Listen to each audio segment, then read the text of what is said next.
Que o nosso Deus seja louvado com a presença de todos vocês na casa de oração na manhã deste sábado. Amém?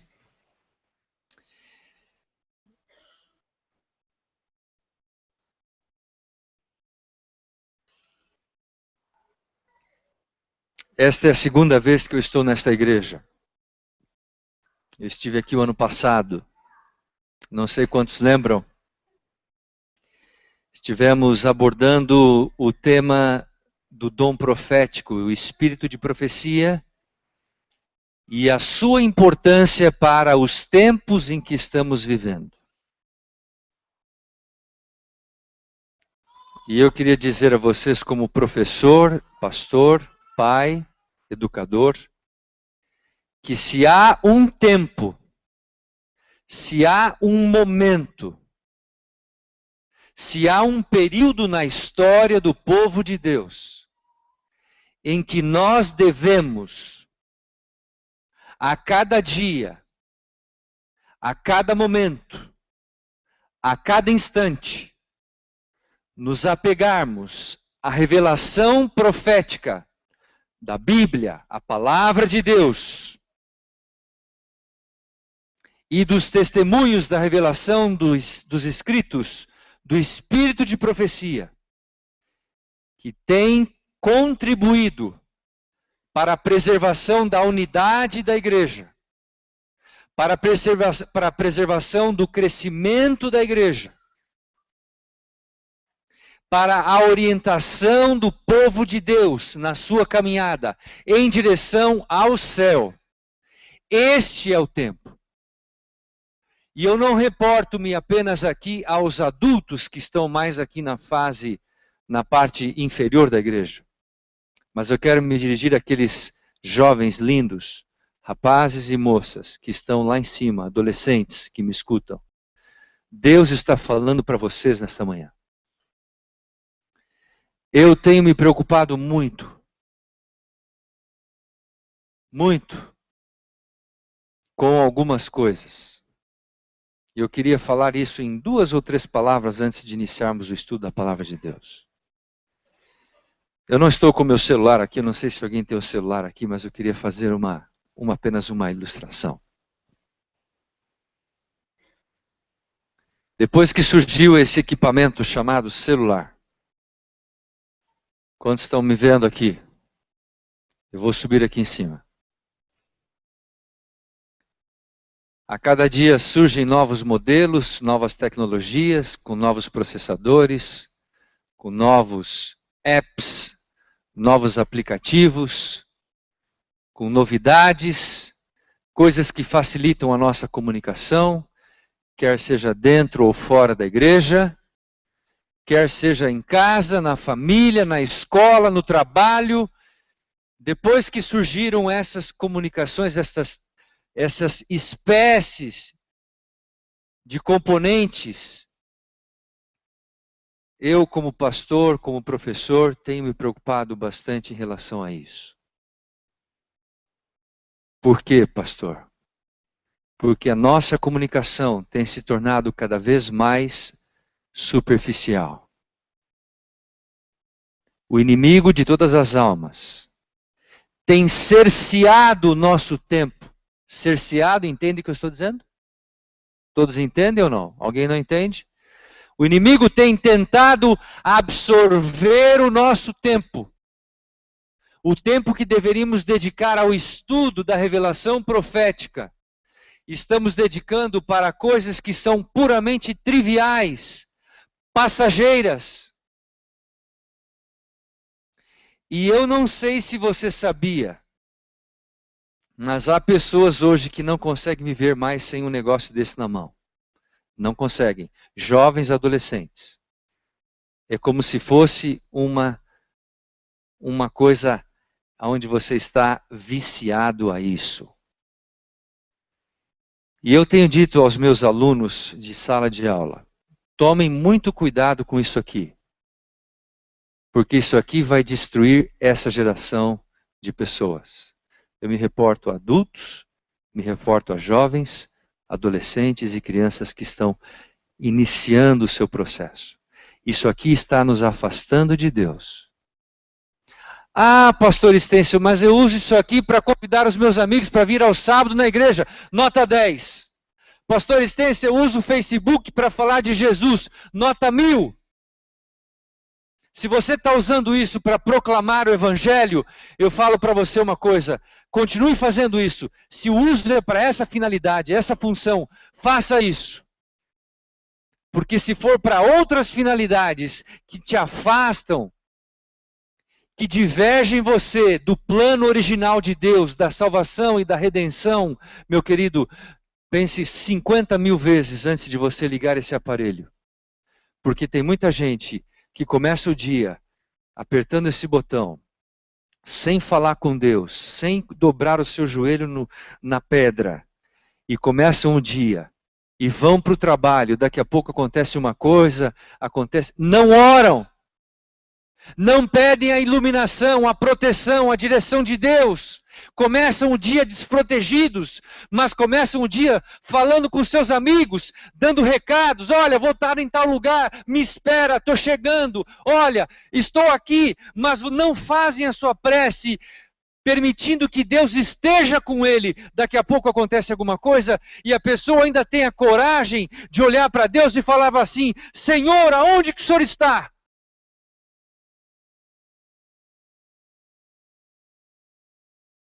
Por que o Senhor não protegeu meu filho, a minha filha, o meu neto?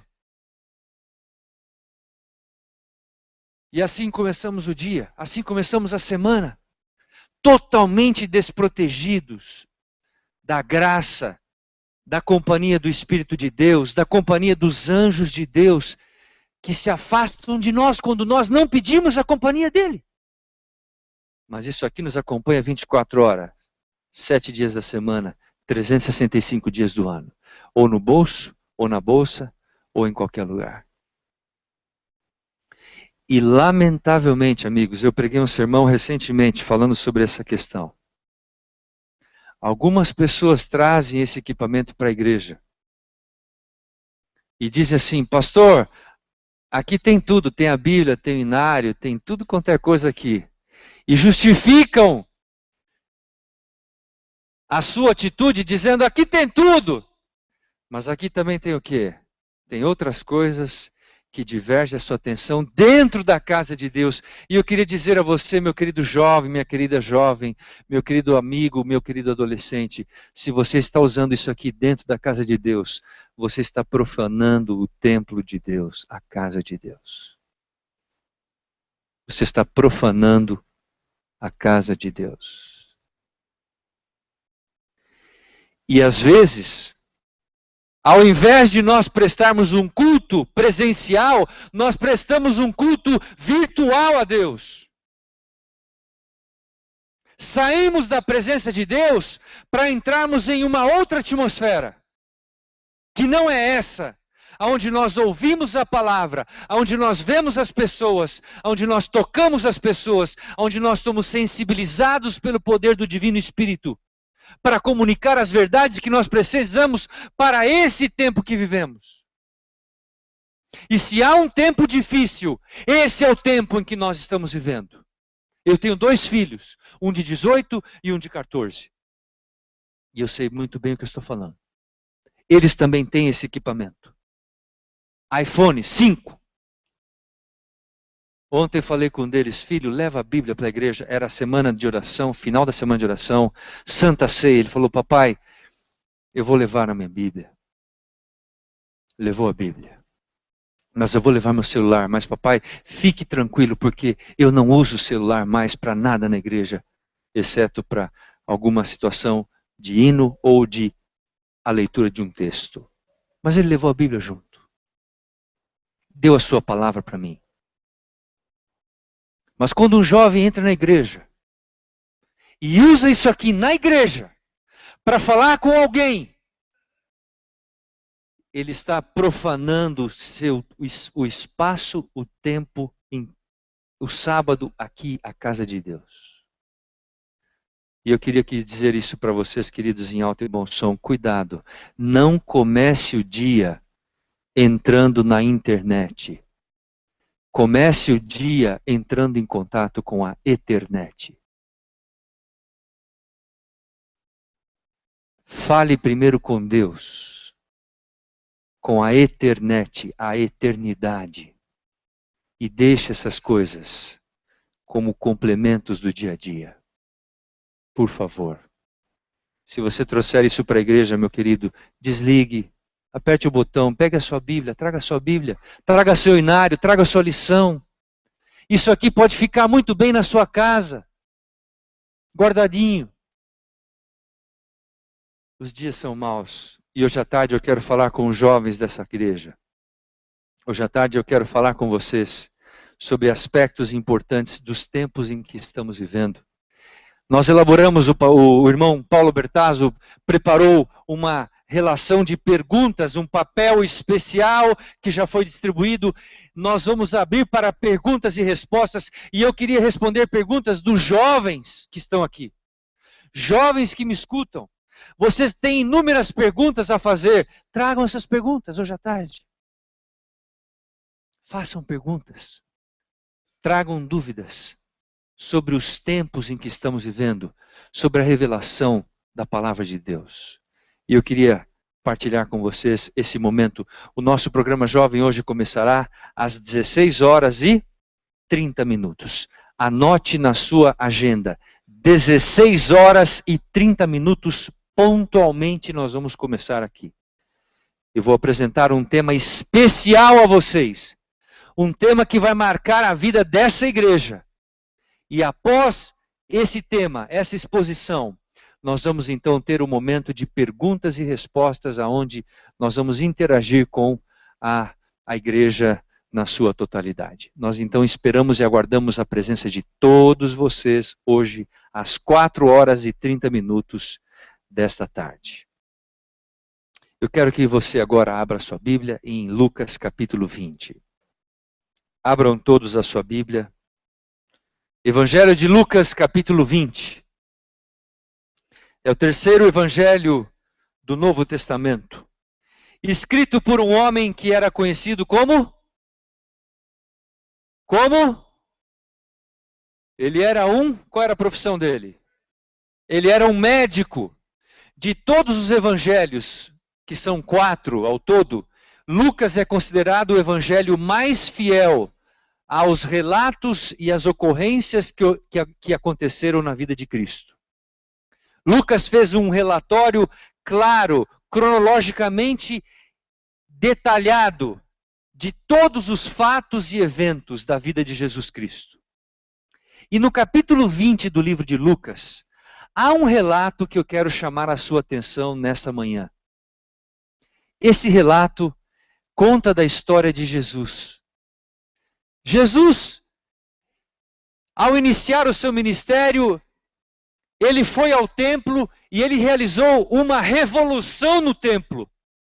Porque quando ele chegou ao templo na primeira vez, e ele viu os cambistas, os vendedores de pombas, viu os vendedores de ovelhas, de carneiros, viu vendedores de novilhos, viu aquelas pessoas fazendo aquele comércio dentro do templo, ele chegou simplesmente e ele disse: vocês estão fazendo dessa casa uma casa do quê? De covil de quê? De salteadores. E ele limpou a casa no primeiro momento do seu ministério, ao iniciar o seu ministério. Agora, Jesus está chegando ao final do seu ministério. No capítulo 20, verso 1, Jesus está ao final do seu ministério. E sabe o que Jesus faz?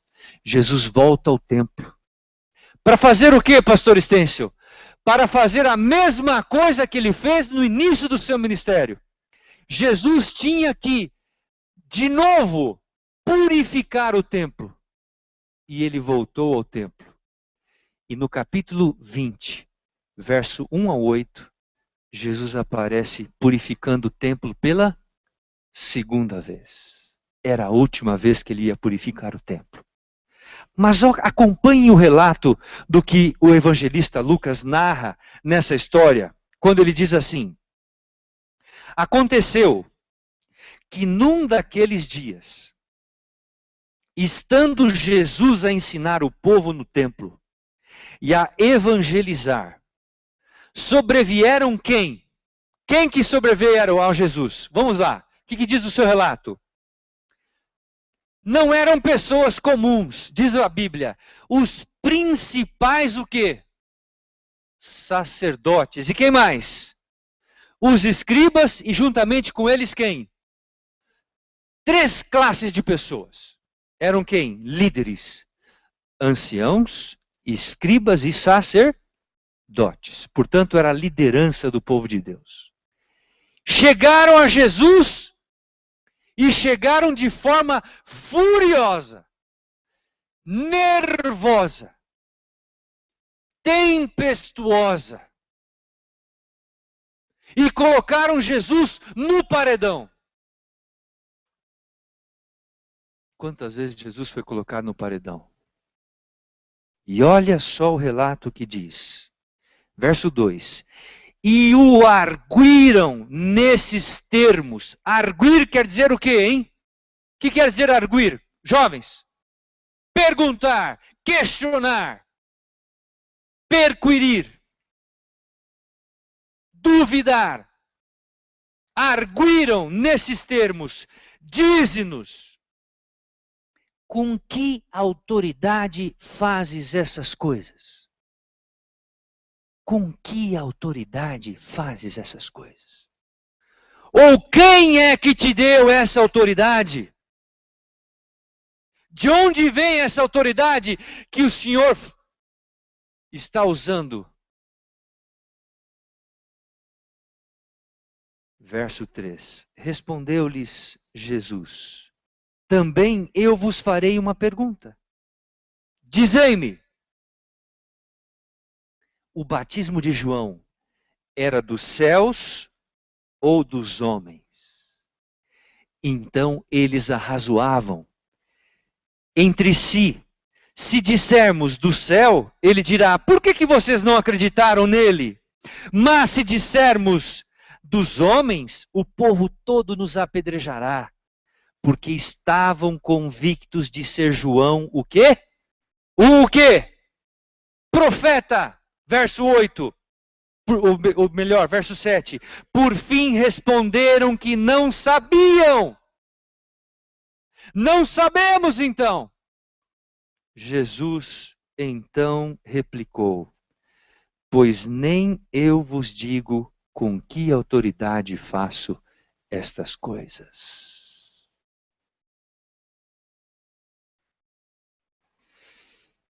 Antes de iniciarmos o conteúdo da mensagem, eu quero contar a vocês uma história. Essa história aconteceu no mês de outubro de 1995. Uma história que foi relatada nos meios militares. A história de fato acontece na fronteira do Canadá com os Estados Unidos. 2 equipes de militares começam a dialogar pelo rádio.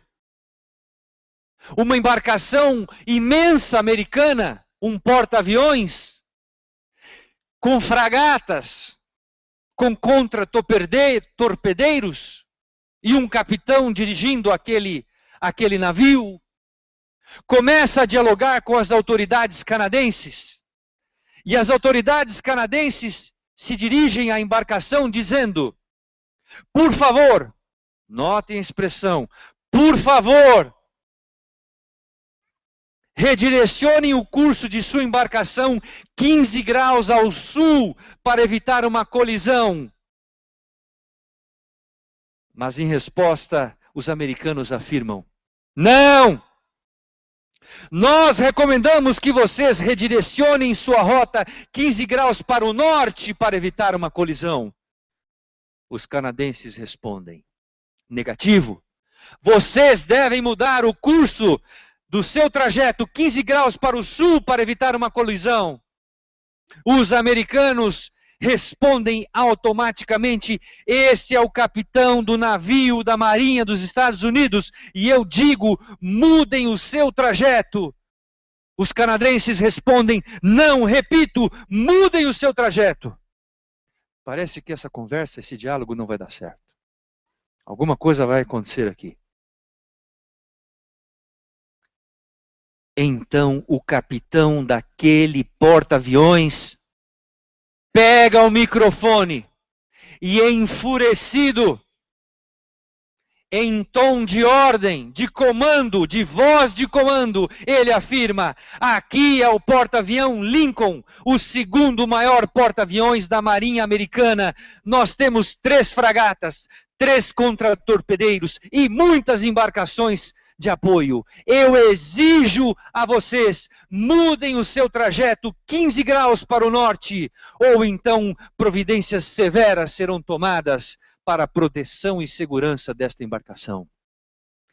Então os canadenses respondem: aqui é o farol canadense, a decisão é sua.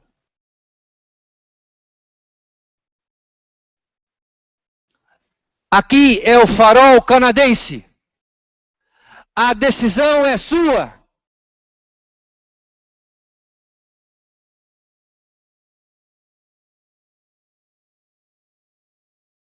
Muitos de nós, queridos, somos resistentes às mudanças. E eu pergunto a você nesta manhã de sábado: qual é a sua atitude quando Deus expõe a necessidade de uma correção no curso da tua vida? Você já viveu uma experiência onde Deus lhe disse que era necessário mudar? Você já gostou dessa experiência? Sejamos honestos, nem todos nós gostamos de mudanças.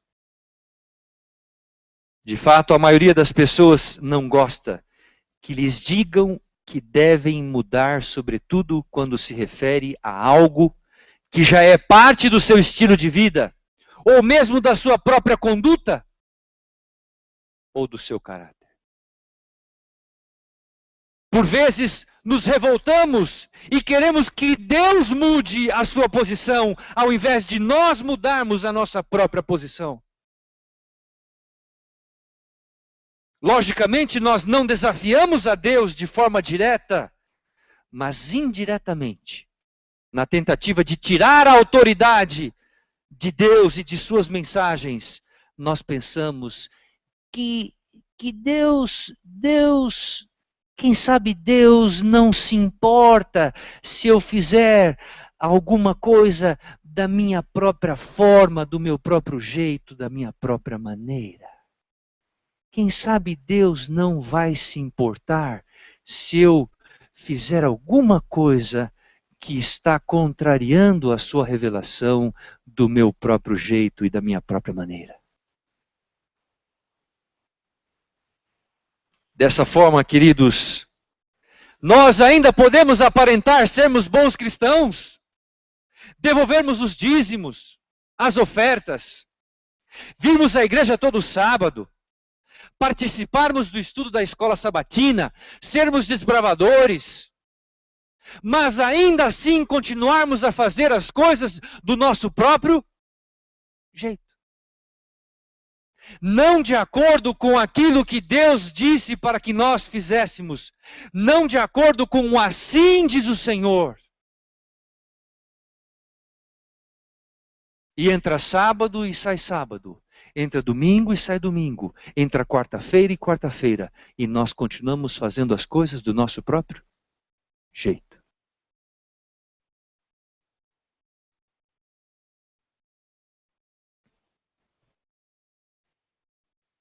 Essa é a natureza humana, queridos.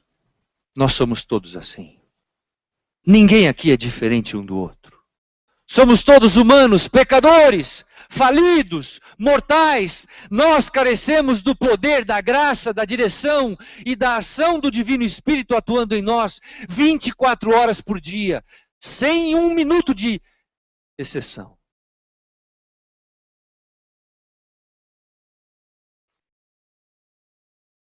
Muitas vezes nós tentamos tirar a autoridade de Deus e da sua revelação, fazendo as coisas do nosso próprio jeito.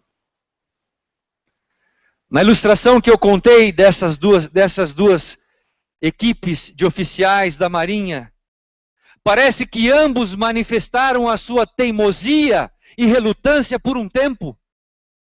Os americanos certamente revelaram a sua relutância, mas o ponto que nós precisamos notar e entender aqui é que o farol não se movia. Quando os americanos disseram, vocês têm que mudar a rota 15 graus para o norte, o farol não podia se mover. O farol não pode ir para lugar nenhum. Ele está lá apenas para poder apontar o caminho, para emitir luzes, sinais que vão orientar as embarcações que por ali passam, para que não se arremetam contra os rochedos e afundem nas profundezas do oceano. O farol não muda, o farol não podia mudar o curso da sua direção. E na manhã deste sábado, queridos amigos e irmãos, eu também queria dizer a vocês que o farol da palavra de Deus não muda. A Bíblia diz de que Jesus Cristo é o mesmo ontem, hoje e será para sempre. Hebreus 13:8. Jesus não muda. Eu sou o Senhor teu Deus e não mudo. Mas nós muitas vezes queremos que Deus mude a sua revelação. Nós às vezes pegamos o pastor da igreja, os anciãos da igreja e dialogamos e falamos, escuta, qual é o problema de eu fazer isso? Pastor, qual é o problema de eu ir a esse lugar, pastor? Qual é o problema de eu comer, de eu beber isso, pastor? Não tem nenhum problema. E tornamos a nossa religião uma religião completamente individualista, movida por um espírito puramente individual.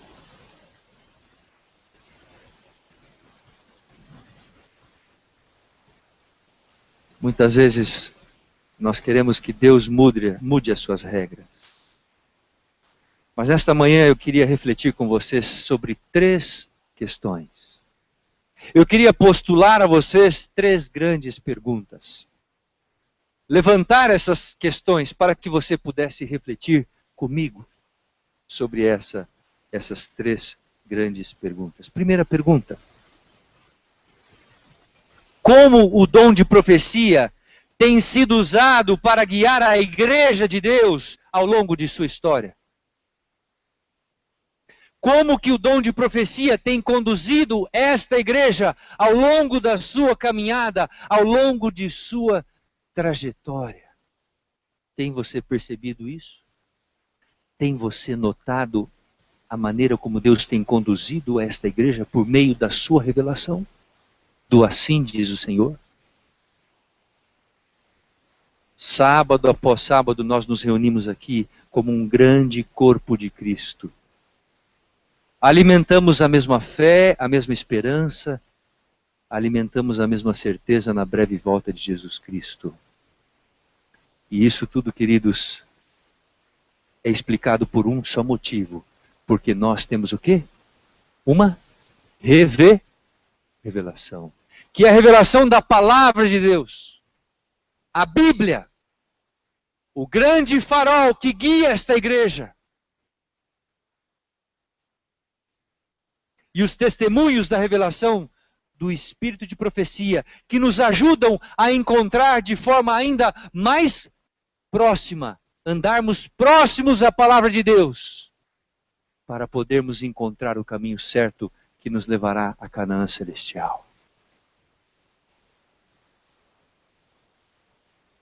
Essa é a primeira pergunta. Segunda pergunta, como o dom profético tem guiado e conduzido a sua vida? Eu pergunto a você agora, meu querido amigo, irmão em Cristo, como que o dom profético tem conduzido e guiado a sua vida pessoal?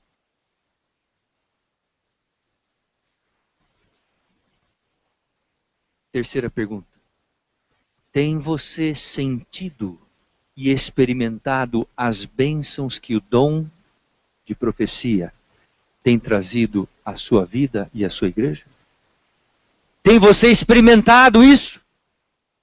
Se você não tem experimentado as bênçãos da revelação do dom de profecia, é possível que você não esteja vivendo de acordo com aquilo que Deus nos revelou. Ou talvez é possível, pastor Estêncio, que vocês não estejam cientes do que Deus revelou para vocês. Vocês não conheçam aquilo que Deus revelou para nós. E é por isso que nós todos os sábados precisamos fazer o quê? Estudarmos a palavra. E todos os dias da semana abrirmos a palavra para podermos entender o que Deus espera de nós. Ou seja, qual é a vontade de Deus para a minha vida. Esse é o nosso grande desafio, amigos. Essa é a nossa grande tarefa. E com essas 3 perguntas, eu queria lançar a vocês algumas ideias para nós pensarmos nesta manhã a mensagem que temos de Deus para todos nós.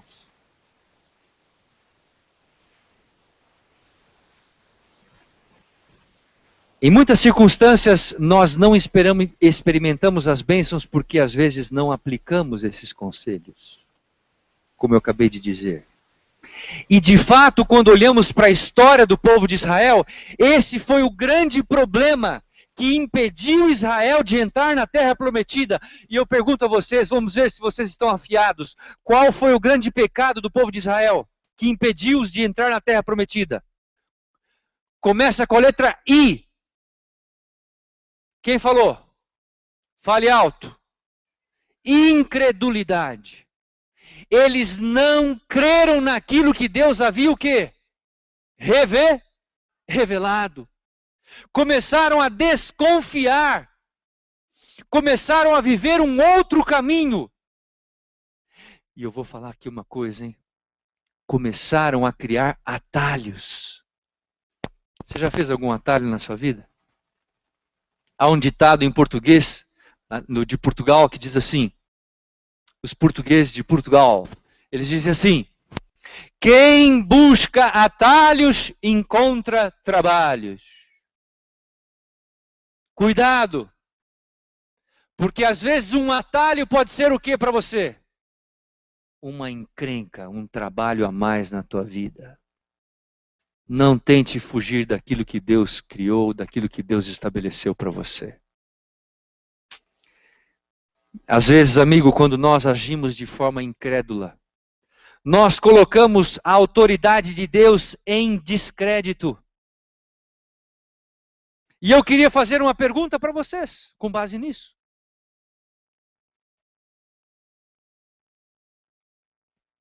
Se Deus comunica a sua vontade a nós por meio dos profetas, da Bíblia, da palavra de Deus, dos testemunhos, pergunto: se esses profetas são os porta-vozes de Deus, mas nós desconfiamos da revelação profética de Deus, eu pergunto a vocês, então por que Deus suscitou profetas para poder comunicar verdades a nós, o seu povo? Por que Deus fez isso?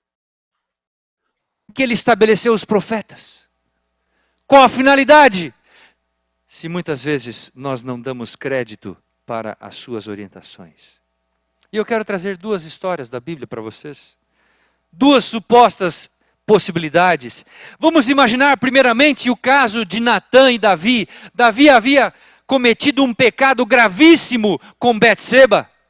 Havia lutado e havia vencido uma batalha. Quando voltou para o seu palácio, avistou aquela donzela bela, bonita, e chamou ela para o seu palácio, mas ele sabia que ela era casada, mas não tomou conhecimento, e de repente ele fez aquilo que era inapropriado, e ele desobedeceu a Deus e cometeu um grandíssimo pecado. Deus mandou alguém para corrigi-lo. Quem que Deus mandou alguém? Quem foi esse alguém que foi corrigi-lo? Quem foi? Ele era o quê? Um profeta. Natã chegou para Davi E Natã chegou para Davi e contou a Davi o quê? Uma parábola. A parábola dizia o quê? De um homem pobre e um homem rico. O homem pobre tinha quantas ovelhas? Uma. E o homem rico tinha muitas ovelhas. Mas aí vieram visitantes e em vez do homem rico matar a ovelha do seu rebanho, o que ele fez? Ele foi lá e pegou a ovelha do homem pobre. E Davi escutou aquilo e ficou indignado. E daí Natã disse assim: sabe quem é aquele homem pobre que perdeu a ovelha?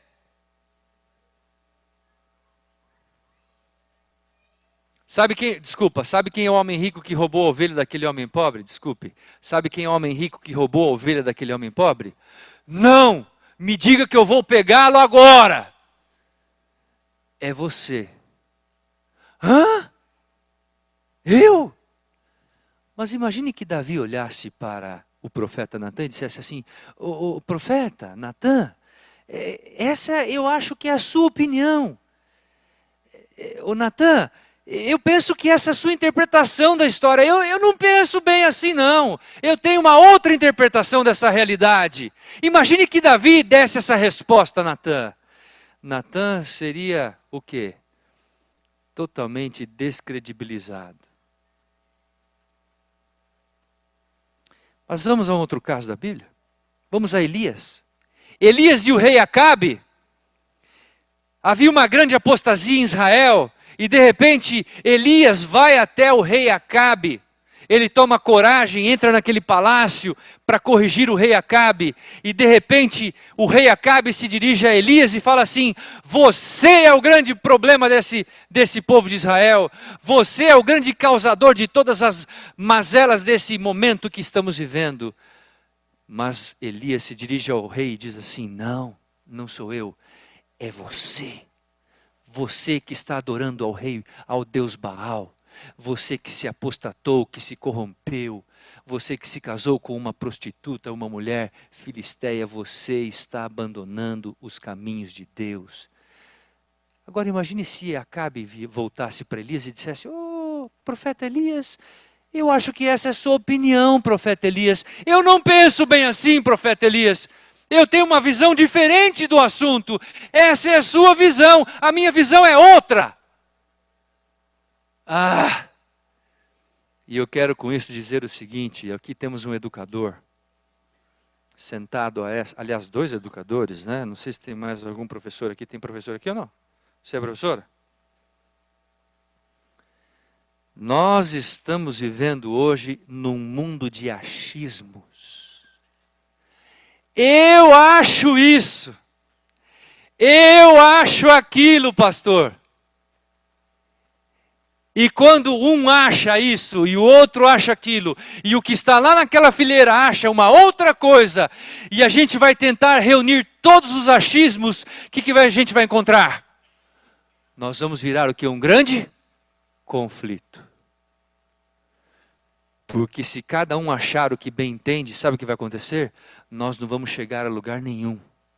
Nós vamos viver como nos dias dos juízes. Que como não havia rei, nem juiz, cada um fazia conforme o quê? Conforme entrava na sua cabeça. Essa semana eu recebi um e-mail estranho na minha caixa de e-mails. E eu recebo muitos e-mails. Um indivíduo escrevendo: pastor, aqui na minha igreja, ninguém gosta de usar o inário. Então a gente canta tudo quanto é música que vem aí e tal, e a gente só canta essas músicas. E eu faço a voz da maioria. O que a maioria quer, eu faço. Eu disse a ele: amigo, você está agindo pela voz da maioria? Ou você está agindo pelo que Deus determinou, pelo que Deus designou? Qual é o caminho que você está escolhendo para a tua igreja? Opa, pastor Stencil, nós precisamos repensar a coisa. Não é bem assim. Não é bem assim. Não podemos agir pela voz da maioria. Nós temos que agir pelo assim o quê? Assim diz o Senhor. E eu vou citar agora uma citação de Ellen White. Ellen White diz assim: nunca houve um período na história do povo de Deus em que houvesse tanta revelação quanto este em que estamos vivendo. Nunca houve um período na história do povo de Deus em que houvesse tanta revelação, tanto conhecimento sobre a vontade de Deus, sobre o que Deus espera de cada um de nós, sobre o que Deus espera de sua igreja, quanto o tempo em que nós estamos vivendo, amigos. Amém? Só que tem um detalhe. Quando você se assenta numa mesa, posso fazer uma pergunta? Você deve ser mãe, né? É. Você já fez uma ceia de Natal? Cheio de coisas. E aí convidou os amigos, vizinhos. Tem de tudo lá. Tem mais de 20 tipos de comida naquela ceia. Tem comida para comer por 3, 4, 5 dias, semana inteira. E quando a gente chega diante daquela mesa, a gente não sabe nem por onde o quê. E às vezes a gente até perde comida, até perde a vontade de comer. Perde a vontade de comer. E às vezes pega só uma coisinha, porque tem tanta coisa. E às vezes, quando a gente olha para o montante de revelação que Deus deu, tantos livros, a palavra de Deus, tanta revelação, a gente fala assim, por onde eu vou começar? E às vezes a gente acaba não dando o valor necessário para essa fonte inesgotável de revelação da parte de Deus.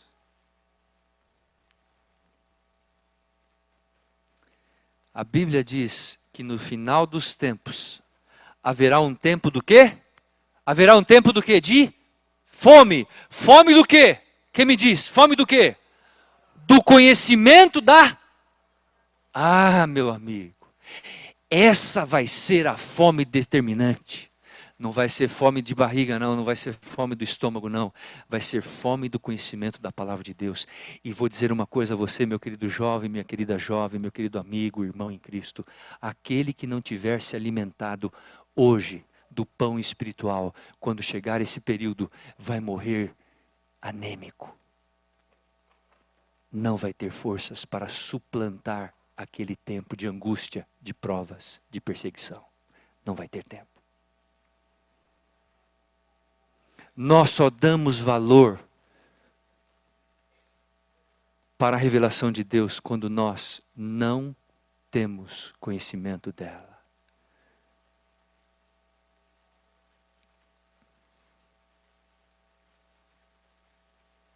Eu tenho um amigo que ficou preso nos Estados Unidos por 1 ano e 10 dias.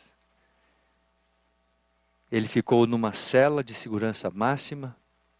É uma história que eu não sei se alguém de vocês conhece, na cidade de Atlanta, uma prisão de segurança máxima. Ele ficou preso ali por 1 ano. Ele não tinha Bíblia, ele não tinha nada.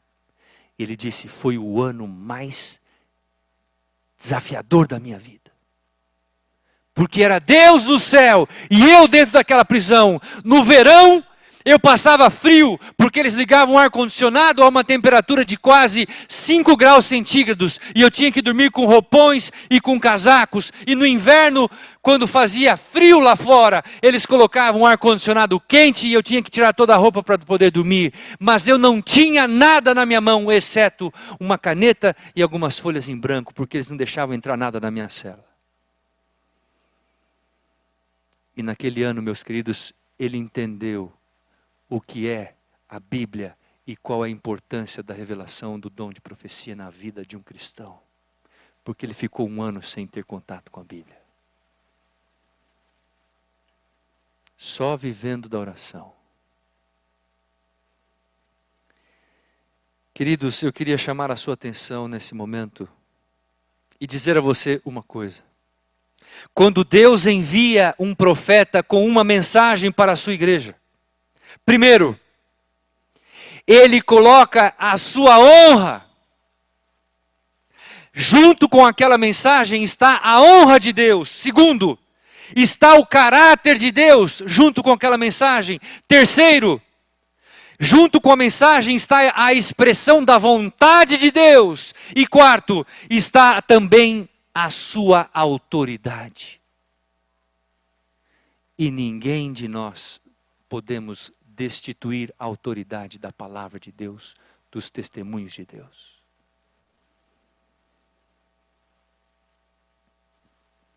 Mas sabe o que está acontecendo hoje? Hoje está acontecendo algumas coisas estranhas na igreja. E eu quero falar para vocês. Hoje alguns membros da igreja estão dizendo: pastor, olha, isso aqui é inspirado, mas isso aqui não é inspirado. Pastor, essa parte da Bíblia é inspirada, mas essa parte da Bíblia não é inspirada. Pastor, o grande conflito do Espírito de Profecia, esse livro sim é inspirado, mas o livro Ciência do Bom Viver, não, esse não é inspirado. Nós começamos a criar filtros para poder dizer o que é e o que não é inspirado. E com isso nós começamos a dar ouvidos e atenção a apenas àquilo que nós julgamos ser inspirados por Deus. O nosso filtro pessoal é que determina o que é e o que não é inspirado. E muitas coisas estranhas têm acontecido hoje na igreja. Há pessoas que chegam a fazer a seguinte observação: pastor Estêncio, como que nós podemos dar ouvidos aos conselhos do Espírito de Profecia? No que tange a área de saúde, se Ellen White não era uma médica, nunca foi uma médica. E há pessoas que dizem isso. Pastor, como é que nós podemos dar orientação e ouvidos aos conselhos sobre educação, se Ellen White nunca foi uma professora, uma educadora? E outro dia eu estava dando aula para a classe de música. Eu não dou mais aulas para os músicos lá no colégio, na faculdade, eu dou aula de filosofia. E eu estava dando aula e um aluno de música virou para mim e falou assim: pastor Estêncio, o senhor está falando sobre adoração e música, está citando o Espírito de Profecia, mas eu queria fazer uma pergunta para o senhor: como que o senhor pode me dar a orientação sobre música a partir de Ellen White, se ela nunca tocou um instrumento, nunca foi uma musicista, nunca cantou uma música do púlpito? Vejam a lógica que nós trabalhamos. E aí eu fiz uma pergunta para esse jovem. Eu falei assim: você conhece algum músico da Bíblia? Ele falou: conheço. Quem é o músico que mais nos vem à mente quando a gente fala em músico na Bíblia? Quem? Davi? E eu perguntei para esse jovem: você pode me dizer em que faculdade Davi estudou música? Quantas composições e notas, do, ré, mi, fá, sol, quantas partituras ele escreveu de música, para nós podermos considerar ele como uma autoridade na área de música? Nenhuma. Amigos, deixa eu falar uma coisa bem clara para vocês, jovens que escutam lá em cima.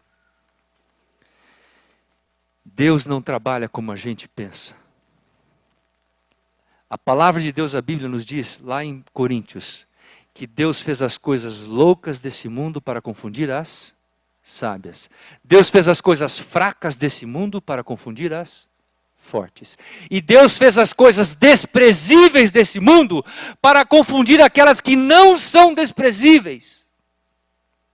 Deus não trabalha pelo grau, pelo currículo. Deus não trabalha pelo número de diplomas que você tem na parede do seu escritório, em casa.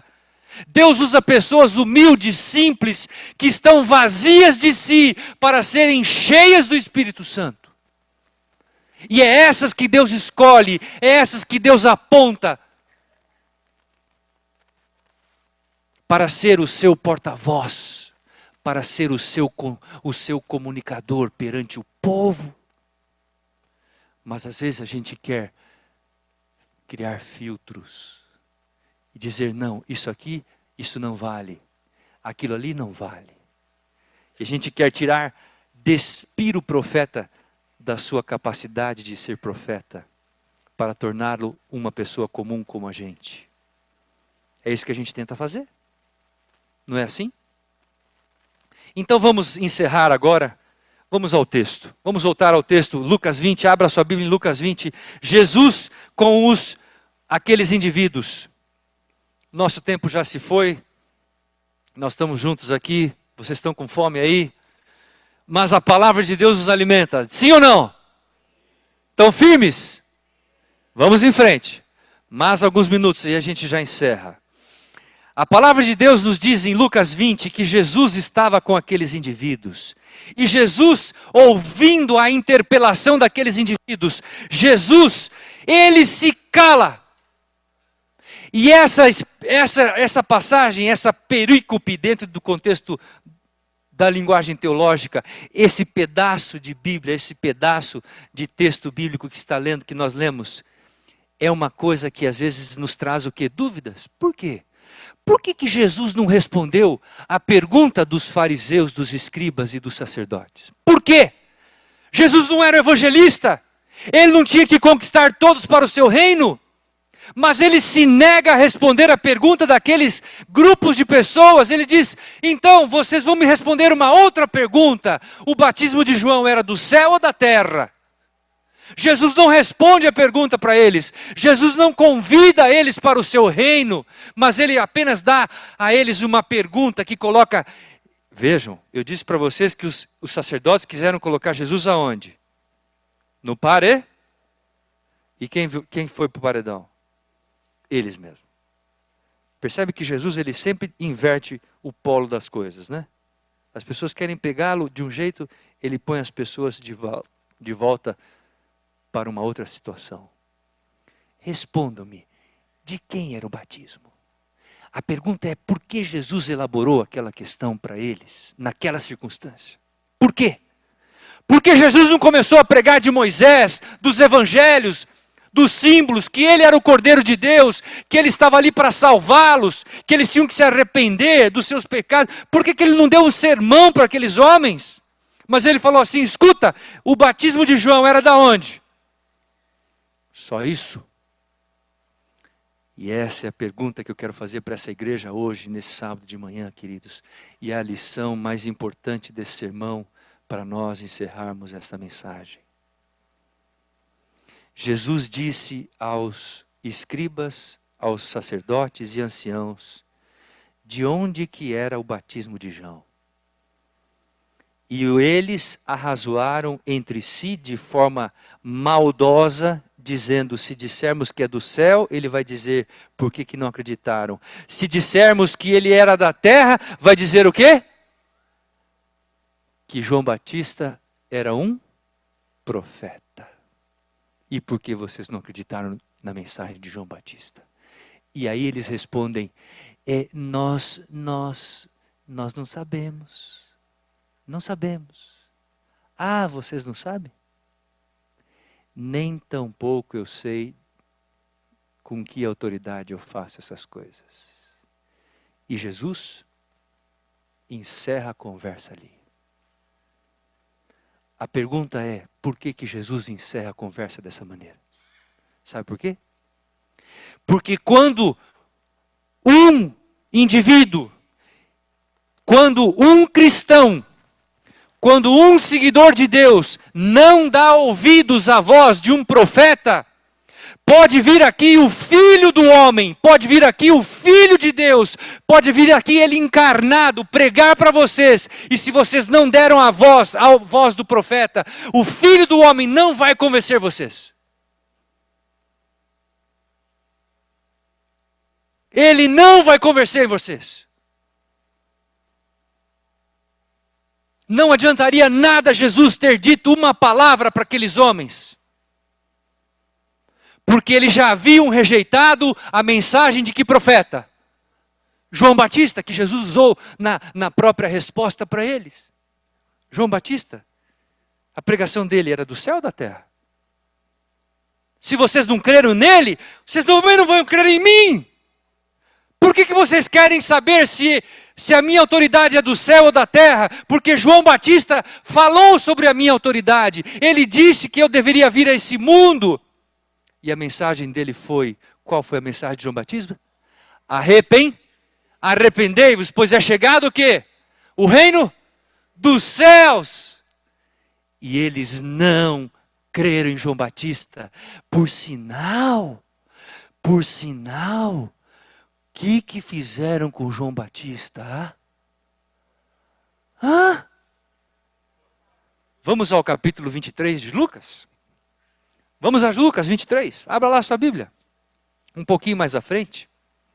Esse é o único local onde há o relato desse episódio. Versículo 8 de Lucas, capítulo 23. Olha o que diz a palavra. Lucas diz assim, olha. Herodes, vendo a Jesus sobremaneira, se alegrou. Herodes se alegrou sobremaneira, pois havia muito queria vê-lo, por ter ouvido falar a seu respeito, e ele esperava também vê-lo fazer algum sinal. Verso 9, e de muitos modos o interrogava. Jesus, porém, o quê? Por que Jesus não respondeu nada para Herodes? O que Herodes mandou fazer com João Batista? Cortar a cabeça. Jesus não disse uma palavra para Herodes, nem uma sequer. Nada. Sabe por quê? Porque João Batista pregou para Herodes. E Herodes o quê? Não aceitou, não deu ouvidos à mensagem e à pregação de João Batista, desculpe. Não deu ouvidos. Queridos, muitos têm feito a mesma coisa hoje com os escritos do Espírito de Profecia. Muitos têm questionado Ellen White. Muitos têm colocado Ellen White na cova dos leões. Muitos têm questionado e colocado Ellen White no porão da casa, para que ela fique lá mofada, dizendo, pastor Stencil, as mensagens de Ellen White não são para o século 21, são apenas para o século 19. E então eu te pergunto, e o que poderíamos dizer das mensagens de Jesus, dos evangelistas, que somam 2000 anos de idade? O que poderíamos dizer das mensagens de Isaías, que somam 2600 anos de idade? Será que essas mensagens são para nós hoje?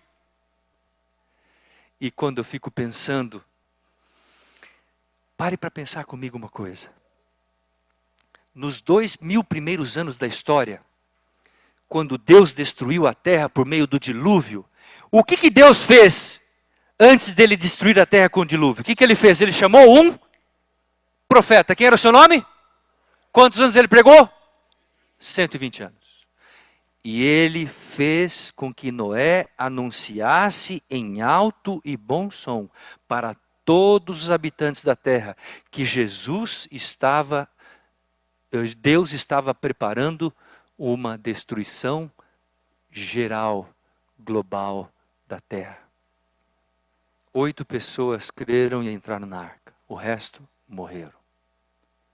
Por ocasião do segundo, mais 2000 anos de história, no 4º milênio da história, o que acontece? Jesus veio ao mundo nascer, o maior evento da história da humanidade, a vinda de Jesus Cristo, o cumprimento de todas as profecias do Antigo e do Novo Testamento. Jesus vem ao mundo e antes dele vir ao mundo, Deus envia um profeta. Quem era esse profeta? João Batista, que veio prenunciar a vinda de quem? Do Messias. Eu faço agora a vocês uma pergunta, queridos. São passados mais 2000 anos da vinda de Cristo. Jesus ainda não voltou. Não voltou. Mas Deus, quando a profecia de Daniel 8,14 se cumpriu, e quando surgiu a última igreja da profecia de Apocalipse capítulo 3, versos 14 a 22, a igreja de Laodiceia, a 7ª igreja, eu pergunto a vocês, será que Deus não traria um profeta para guiar esta igreja e conduzir esta igreja em direção à terra prometida? Será que Deus deixaria esta igreja sem revelação para ela poder exercer e cumprir a missão final que Deus confiou a ela? Não. Deus suscitou, Deus restaurou o dom profético por meio de uma profetisa, uma jovem simples e humilde, com a terceira série do ensino básico, do ensino fundamental, nível 1, Ellen White. E Deus usou essa jovem, e hoje à tarde a gente vai continuar falando sobre ela. Você não pode perder o programa de hoje à tarde. Se você veio aqui hoje de manhã, você não pode deixar de vir hoje à tarde aqui, porque Deus vai trazer a você mais luz para você entender o plano, o propósito de Deus para com os testemunhos do Espírito de Profecia. Eu queria encerrar lendo com vocês alguns textos bíblicos rapidamente. Leiam comigo esses textos. Eu queria que você lesse comigo Ezequiel capítulo 3. Verso 3 a 7. Olha o que diz a palavra de Deus, queridos. Essa é uma passagem fortíssima para nós, para os dias em que vivemos. Ezequiel 3, 3 a 7. Leiamos juntos a revelação da palavra de Deus. Jovens, abram a sua Bíblia, abram o seu tablet, abram o seu celular. Leiamos isso, queridos. Diz assim o texto do profeta Ezequiel. E me disse, filho do homem, dá de comer ao teu ventre e enche as tuas entranhas desde o rolo que eu te dou. E eu o comi, na boca era doce como mel. Verso 4, olha o que diz. Disse-me ainda, filho do homem, vai, entra na casa de Israel e dize-lhe as minhas palavras. Porque tu não és enviado a um povo de estranho falar, nem de língua difícil, mas à casa de quem? A casa de Israel. Agora olha o verso 6. Nem há muitos povos de estranho falar e de língua difícil, cujas palavras não possas entender. Agora, se eu aos tais te enviasse, certamente te dariam ouvidos. Verso 7.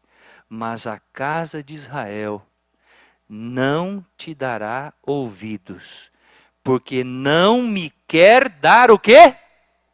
Ouvidos a mim, pois toda a casa de Israel é de fronte o quê? Obstinada e dura do quê? Se eu enviasse você para falar para os filisteus, eles ouviriam, mas eu vou mandar falar você para Israel, não vão te ouvir. Porque o coração deles é o quê? Duro, obstinado. Ah, queridos. Vamos ler João capítulo 8, verso 31.